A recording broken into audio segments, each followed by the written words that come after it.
duma xaadir duma tijaan duma chazili duma badawi duma rifaaye alxuraan sunu laa topp ñu ne ko wahabi nga par force wahabi nga.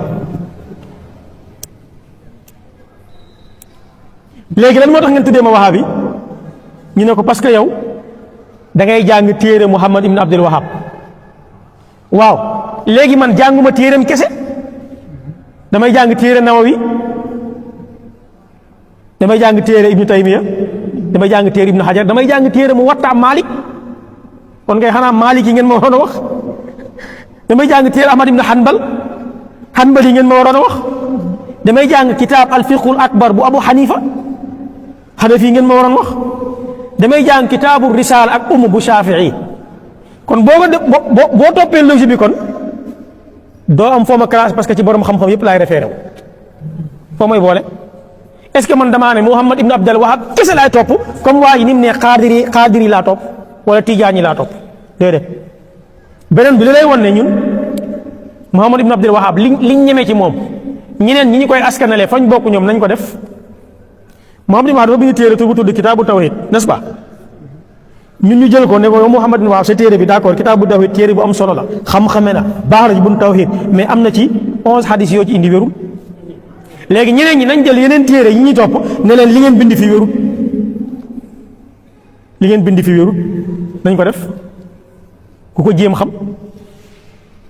ki nga topp ne ko li nga wax fi wérut da ngaa juum ñun de def nañ ko. Muhammad ibn Wahab mi ñuy askanale ñun ci moom la ñuy dellu téere kitaabu tawhid borom xam-xam yi corrigé nañ ko Cheikh Khalid Abdurrahman Shaya génnee ci fukki hadis ak benn yi wérut ak ñeneen ak ñeneen. léegi ñun dañuy jàngale téere bi ne waaye hadis bi wérut donte mi ngi ci kitaabu tawhid wérut parce que dañoo jàpp ne moom borom xam la comme yeneen borom xam day juum am na fu mu juum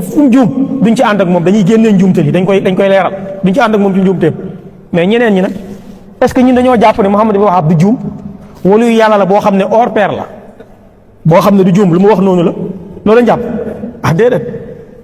waaw nit ki li maanute li mu nangu mooy nit ki lim ne man lii laa ñu ne ko loolu nga wala déet. ci wàllu politique kii danaan man libéral laa ñu ne ko libéral nga kii ne man gauchiste laa ñu ne ko gauchiste kii nga socialiste laa ñu ne ko socialiste nga. léegi ci wàllu diine kii ne man lii laa ñu ne ko doo loolu lii nga loolu ci ahlu sunna rek ngeen koy gis lii laa ñu ne ko doo lii nga ci ahlu sunna rek la am. lu tax mooy li ñuy woote mooy li nekk dëgg. nit ñi bëgguñu koo bokk ak ñoom waaye bëgguñu koo jël nit ñi bëgguñu koo bokk ak ñoom ñun ñëpp waa sunna lañ waaye bëgguñu leen koo bàyyee ne waa yéene waa sunna ñun duñu waa sunna parce que boo ne yéene waa sunna ñun duñu waa sunna day garaaw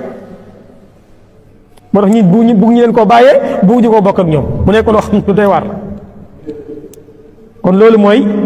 li indi terme wahhabiste mooy dafa nekk terme boo xam ne